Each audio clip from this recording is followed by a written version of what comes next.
ನಿಯಂತ್ರಣ ತಪ್ಪಿದ ಕಾರು ರಸ್ತೆ ಬದಿಯ ಆವರಣ ಇಲ್ಲದ ಬಾವಿಗೆ ಬಿದ್ದಂತಹ ಘಟನೆ ಬೇಕಲ ಸಮೀಪದ ಪೋಚಾಕಾಡ್ ಎಂಬಲ್ಲಿ ನಿನ್ನೆ ಸಂಜೆ ನಡೆದಿದ್ದು, ಕಾರಲ್ಲಿದ್ದ 4 ಪವಾಡ ಸದೃಶವಾಗಿ ಪಾರಾಗಿದ್ದಾರೆ. ನಿನ್ನೆ ಸಂಜೆ 5 ಗಂಟೆ ಸುಮಾರಿಗೆ ಈ ಘಟನೆ ನಡೆದಿದೆ. ಬಾವಿಯಲ್ಲಿ ಸಿಲುಕಿದ್ದ 4ರನ್ನ ಪರಿಸರವಾಸಿಗಳು ಹಾಗೂ ಅಗ್ನಿಶಾಮಕ ದಳ ಸಿಬ್ಬಂದಿ ಮೇಲಕ್ಕೆತ್ತಿ ರಕ್ಷಣೆ ಮಾಡಿದ್ದಾರೆ. ಅತಿ ವೇಗದಿಂದ ಬಂದಂತಹ ಕಾರು ಚಾಲಕನ ನಿಯಂತ್ರಣ ತಪ್ಪಿ ರಸ್ತೆ ಬದಿಯ ಆವರಣ ಇಲ್ಲದ ಬಾವಿಗೆ ಬಿದ್ದಿತ್ತು. ಇದನ್ನು ಗಮನಿಸಿದ ಪರಿಸರವಾಸಿಗಳು ಕೂಡಲೇ ಕಾರ್ಯಾಚರಣೆ ನಡೆಸಿ 3ರನ್ನು ಸ್ಥಳೀಯ ಯುವಕರು ಕಾರಿನಿಂದ ಹೊರಗಡೆ ಮೇಲಕ್ಕೆತ್ತಿದ್ರು. ಓರ್ವನನ್ನ ಅಗ್ನಿಶಾಮಕ ದಳದ ಸಿಬ್ಬಂದಿ ರಕ್ಷಣೆ ಮಾಡಿದ್ದಾರೆ. ಬಾವಿಗೆ ಬಿದ್ದ ಕಾರು ಅರ್ಧ ಮುಳುಗಿದ ಸ್ಥಿತಿಯಲ್ಲಿತ್ತು.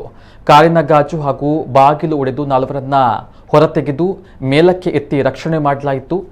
ಕಾರ್ನಲ್ಲಿ ಇದ್ದವರು ಉದಾಮ ನಿವಾಸಿಗಳಾಗಿದ್ದು, ಕಾರನ್ನ ಕ್ರೇನ್ ಬಳಸಿ ಹೊರತೆಗೆಯಲಾಯಿತು ಎಂದು ಸ್ಥಳೀಯರು ತಿಳಿಸಿದ್ದಾರೆ.